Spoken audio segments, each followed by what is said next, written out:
Dit à main armée, arrêté après des enquêtes minutieuses. Antenna, le journal, James Katambwa.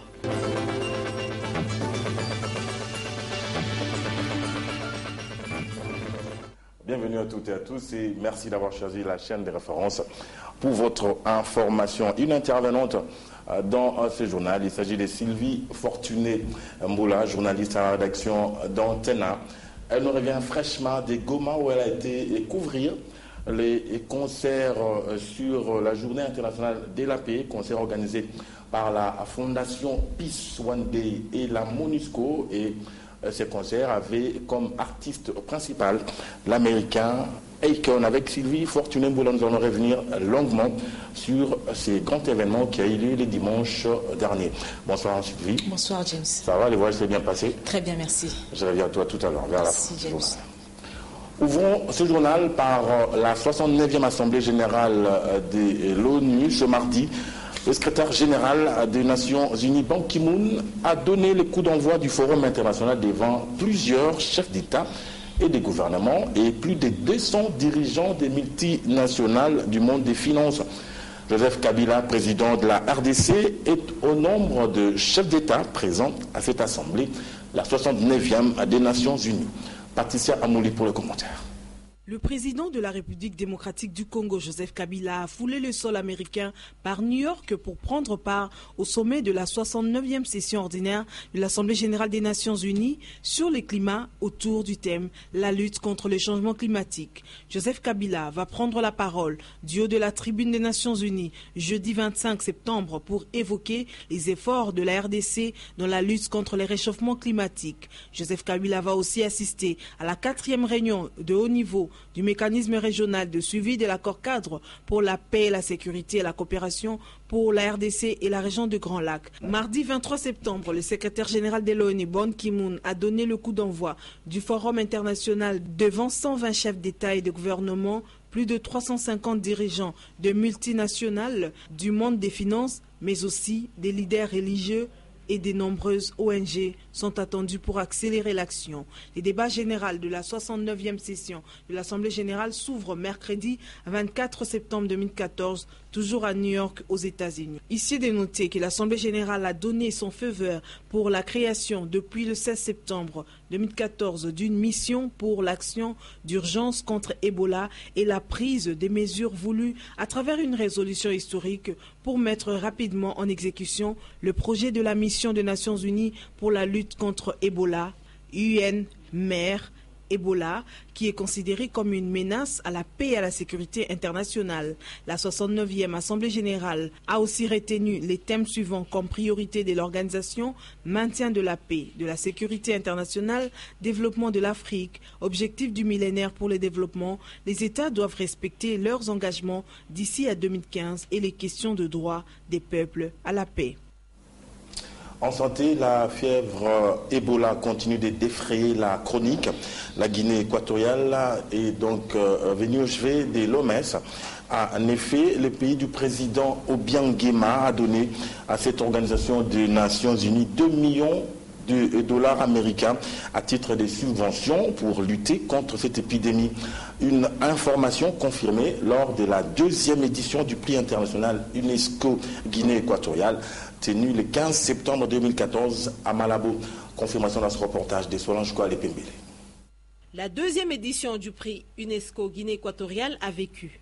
Plusieurs chefs d'État africains et hommes des sciences ont participé à la cérémonie tenue à Malabo. Il s'agit là, pour le panafricaniste et initiateur de ce prix, le président Obiang Nguema Mbasogo, d'un moyen pour son pays d'encourager les recherches dans les sciences de la vie. Après Paris en 2012 pour la première édition, celle de 2014 a primé 3 personnalités scientifiques: l'Iranien Hussein Baharvant, le Burkinabé André Batiovo et le Péruvien Eduardo Gotuzo de l'Institut tropical de médecine.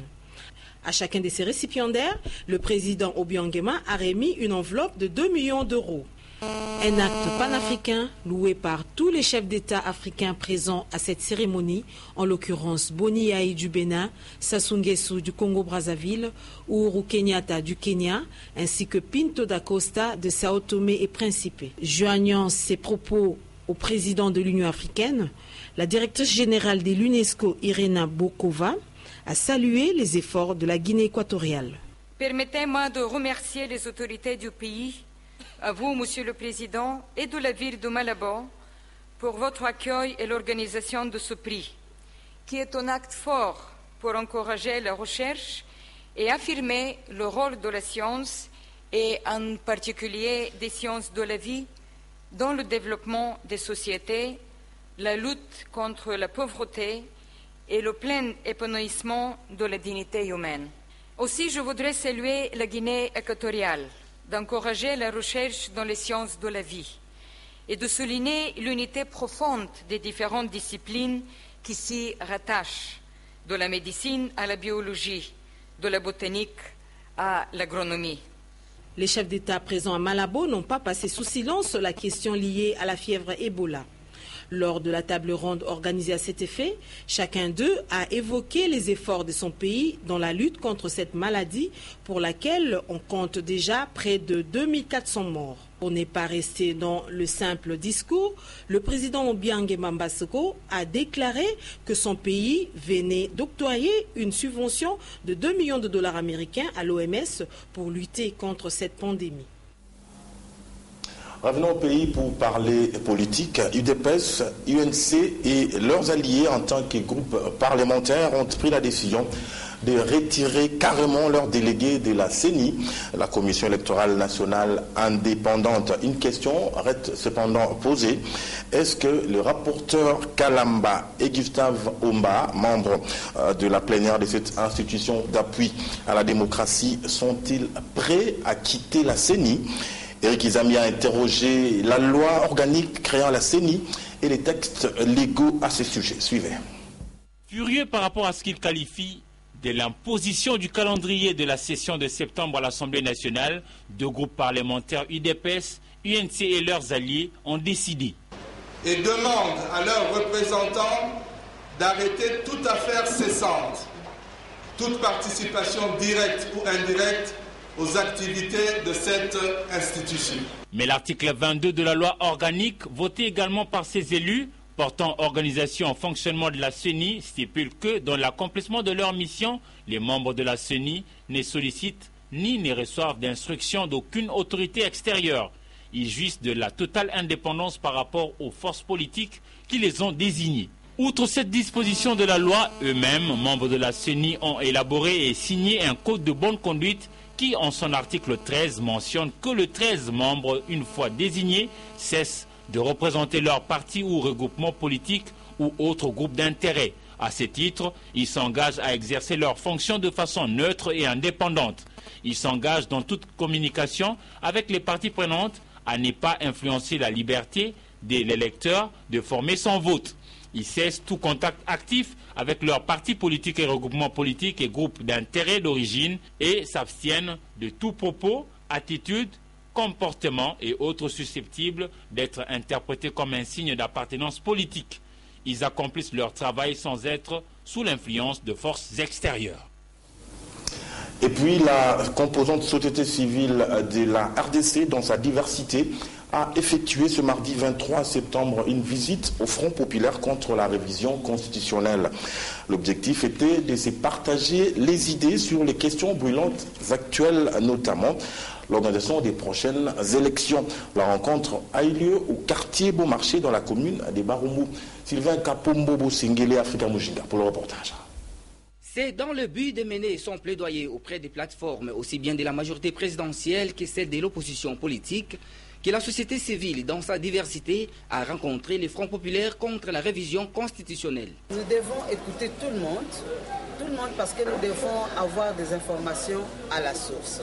Raison pour laquelle nous sommes en train d'écouter, et ce n'est qu'à la fin que la société civile pourra faire ses conclusions en toute responsabilité et faire ses déclarations. Allez-y comprendre que la société civile, c'est l'émanation de la population. Ça veut dire que toutes les préoccupations de la population, on est en train d'échanger avec les politiques. C'est parce que c'est eux qui nous gèrent et qui nous gouvernent pour que demain, nous puissions trouver une solution à tous ces problèmes. Parmi les différents enjeux de l'heure abordés à l'issue de cette réunion, figure la décision des groupes parlementaires IDPS et UNC et alliés de retirer leurs membres de la CENI. Les Front populaires s'est dit solidaire avec ces parlementaires et a invité les autres à leur emboîter les pas. Nous avons dit clairement que nous sommes solidaires à nos collègues qui sont à l'Assemblée nationale, qui demandent à nos représentants à la CENI de quitter, parce que ce n'est pas normal d'avoir un président qui a des colorations politiques comme Maloumal ou comme arbitre. Et nous avons demandé à la société civile, comme Maloumal est de leur famille politique, Maloumal est de leurs composantes, que cette question puisse les préoccuper à haut niveau. Les autres du Front populaire se sont dit satisfaits de cet entretien. Ils ont promis de poursuivre leur démarche auprès des autres dirigeants politiques de la majorité présidentielle. En économie, le parc agro-industriel de Bukanga-Lonzo est désormais opérationnel. Ce lundi 22 septembre, le Premier ministre Augustin Matata Ponyo, accompagné de quelques membres du gouvernement et certains élus du peuple, a présidé le lancement de la première plantation de semis de maïs. La récolte pourra intervenir dans les prochains 6 mois. Reportage Alain Kyoka. Pour le gouvernement de la RDC, l'heure n'est plus aux discours, mais aux actions concrètes de développement. Inauguré officiellement il y a quelques semaines par le président Joseph Kabila, le parc agro-industriel de Bukanga-Lonzo, situé dans la province de Bandundu, à 240 km de Kinshasa, est entré depuis lundi 22 septembre dans sa phase opérationnelle et technique. Des semis de maïs ont été plantés dans un premier temps sur 5000 hectares. L'objectif est de couvrir à la longue tous les 75 000 hectares de ce site par diverses semences pour inonder le marché intérieur. Le Premier ministre RD congolais, Augustin Matata Ponyo, s'en réjouit d'ores et déjà. Nous venons nous-mêmes tous d'assister à la première machine de plantation des semis, des graines qui vont produire des milliers de tonnes. Une agriculture de précision. La véritable révolution de l'agriculture est en train de se vivre en RDC. Pour le lancement de ce premier parc agro-industriel, le gouvernement congolais a mobilisé sur fonds propres une enveloppe de 83 millions de dollars américains, soit 53 millions pour la mise en service du site, une trentaine de millions pour la production et la distribution d'électricité sur place.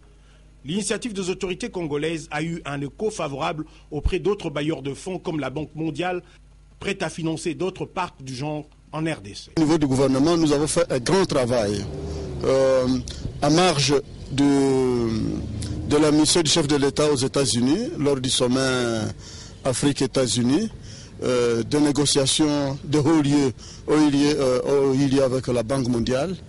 Donc la Banque mondiale a décidé de nous accompagner dans la mise en œuvre de parcs. Parce que la question a été posée tout à l'heure, à quand les autres parcs agro-industriels.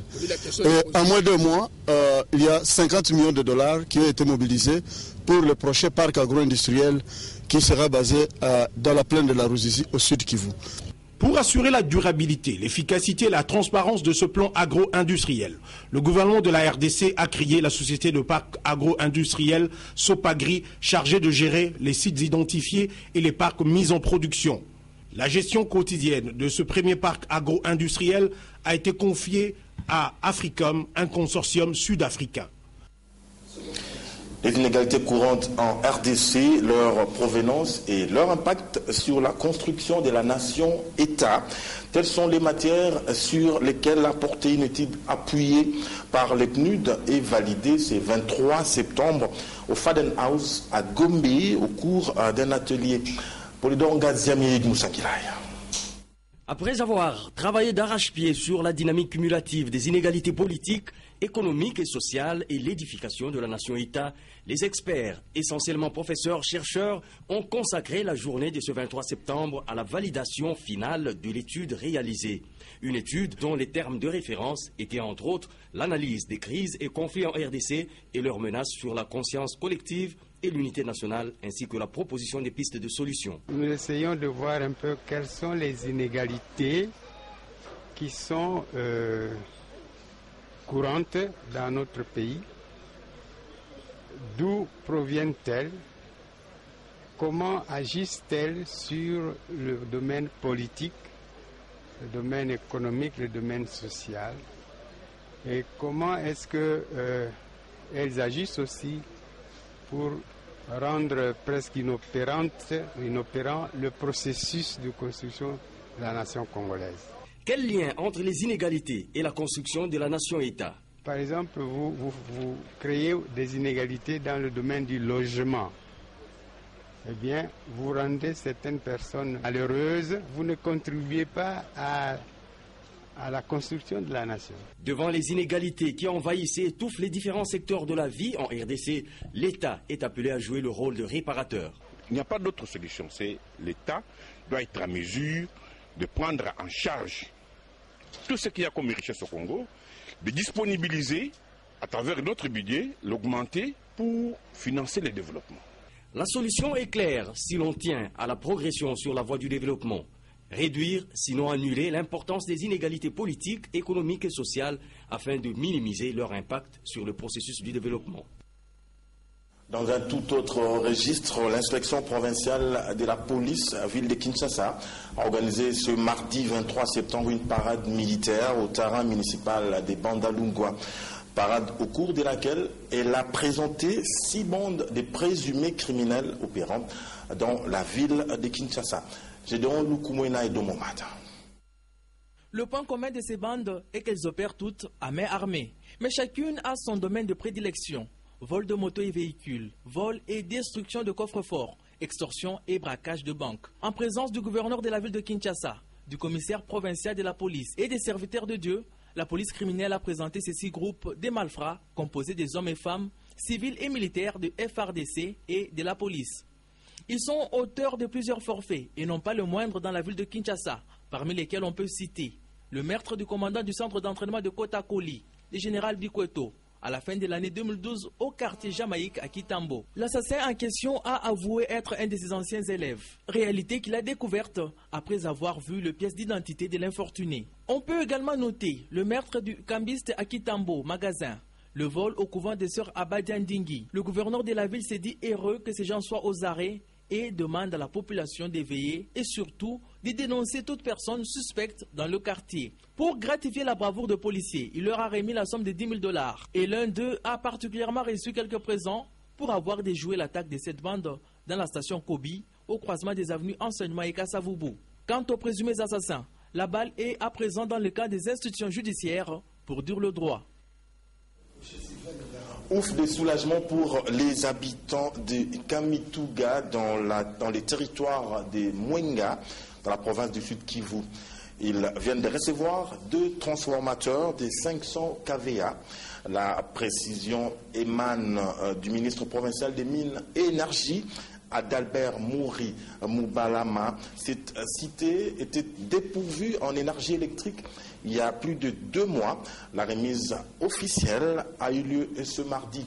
C'est une correspondante de Linda Nibango depuis Bukavu.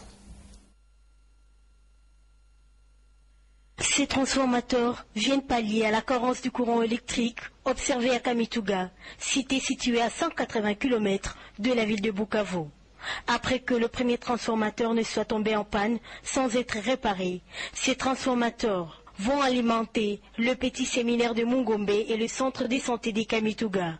Le ministre provincial de Mines et Énergie du Sud Kivu, Adalbert Mouri Moubalama, nous en parle. L'envoi à Kamituga de 2 transformateurs de 500 kVA chacun, c'est offert par le gouvernement provincial.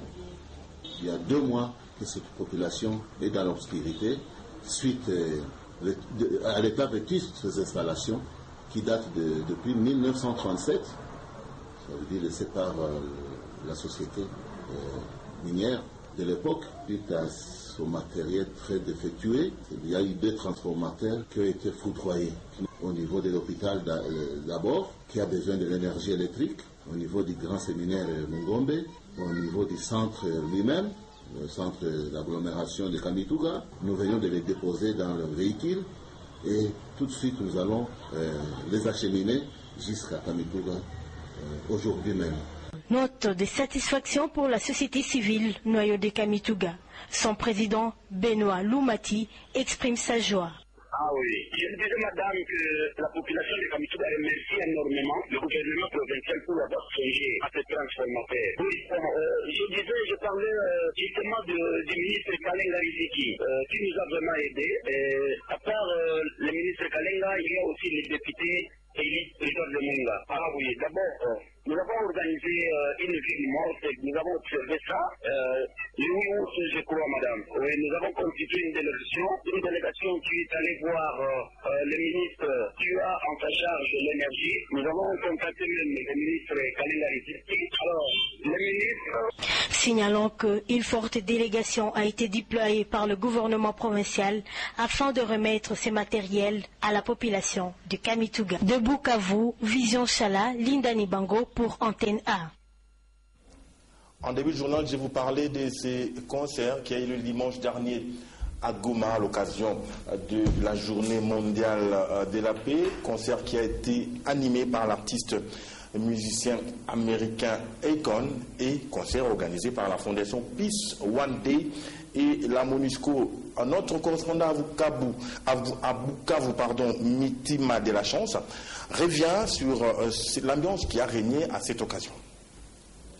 Plusieurs activités ont été organisées le week-end dernier à marge de la commémoration de la Journée internationale de la paix à Bukavu, chef-lieu du Sud Kivu. C'est notamment l'organisation féminine CAFCO, cadre permanent de concertation de la femme congolaise, qui estime qu'actuellement la paix signifie absence totale des groupes armés nationaux et étrangers sur les sols de la République démocratique du Congo, la bonne gouvernance, le respect de la Constitution et l'atteinte des objectifs du millénaire pour le développement. Pour sa part, le RIO, réseau d'innovation organisationnelle de l'Église du Christ au Congo, SCC Sud Kivu, a organisé une marche pour la paix, marche qui a chuté dans la salle Concordia de l'archevêché de Bukavu, où une conférence débat a été organisée pour échanger sur ce qu'il faut faire pour qu'il y ait une paix durable dans la province du Sud Kivu. C'était en collaboration avec d'autres organisations, notamment les Carrefour des enfants du Congo, Careko, World Child et bien d'autres. L'Église catholique du Sud Kivu n'est pas restée indifférente aussi. La commission diocésaine Justice et Paix, TDJP Bukavu, et la commission épiscopale Justice et Paix de la Sanko Kinshasa ont organisé une manifestation dans la salle du cinquantenaire de la paroisse Mater Dei à Mohungu dans la commune du Banda. C'était en collaboration avec d'autres commissions diocésaines Justice et Paix venues du Rwanda et du Burundi. De son côté, la Fédération pour la paix universelle a effectué des travaux communautaires à la place de la paix dans la commune du Banda, en face de la Raobank, sur l'avenue Patrice Emery Lumumba, et a profité de cette occasion pour sensibiliser sur la paix. Rappelons tout de même que la Journée internationale de la paix est célébrée alors que plusieurs familles ont fui leur maison des suites de l'insécurité causée par des conflits tribaux dans la plaine de Ruzizi et dans les territoires de Fizi. Signalons également ce processus de désarmement des forces démocratiques pour la libération du Rwanda, FDLR, qui a débuté en juin dernier et qui vraisemblablement semble piétiner.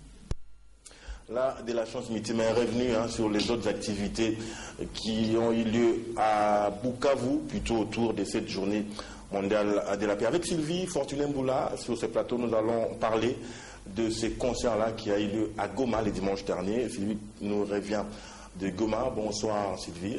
Bonsoir James. Eh ben, qu'est-ce qui s'est passé exactement ce jour-là, le dimanche 21 septembre à Goma?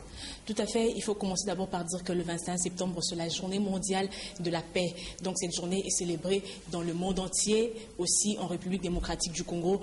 Et pour marquer cette journée en RDC, vous savez, la RDC a traversé des périodes de crise, et surtout avec la dernière débâcle de M23, la MONUSCO, la fondation Peace One Day et le milliardaire Warren Buffett ont organisé ces concerts de la paix à Goma, chef-lieu de la province du Nord Kivu. Voilà un peu avec comme artiste principal l'américain Akon.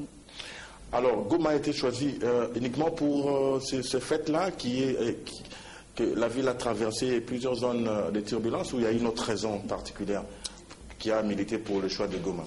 Il faut dire que cette journée restera gravée dans la mémoire des Congolais, précisément de Goma Tracien, une journée pleine d'émotions pour les Congolais et pour les étrangers qui étaient là sur place. Vous savez, nous avons vu vraiment tout le monde, la communauté internationale s'est mobilisée, et pourquoi pas les Congolais, les officiels pour cette journée. Goma a été choisi tout simplement parce que vous savez, Goma a été victime de plusieurs guerres qui sont passées en RDC, sont passées par là. Goma, le Nord Kivu, Kivu, le Sud Kivu. Je pense que les organisateurs ont choisi cette journée pour essayer de redonner une certaine joie, redonner une autre image aux habitants de cette ville. Pourquoi avoir choisi la piste de l'aéroport de Goma comme lieu de ce concert? Il y a une explication particulière à ça? Je ne sais pas entrer dans les secrets des organisateurs, mais je pense que l'aéroport international de Goma n'est pas très loin de Rwanda. Lorsque vous êtes à l'aéroport, vous apercevez le Rwanda. On voyait les gens traverser, les gens venir de là et traverser pour venir suivre ces concerts. Donc je pense que c'était aussi pour ça. Mais je dirais que c'était vraiment une grande journée. Martin Kobler, le patron de la MONUSCO, l'a dit, il veut 365 jours de paix à Goma. Et c'était un message fort qu'il a lancé à tous les rebelles, aux groupes armés qui sévissent encore dans la partie est du pays.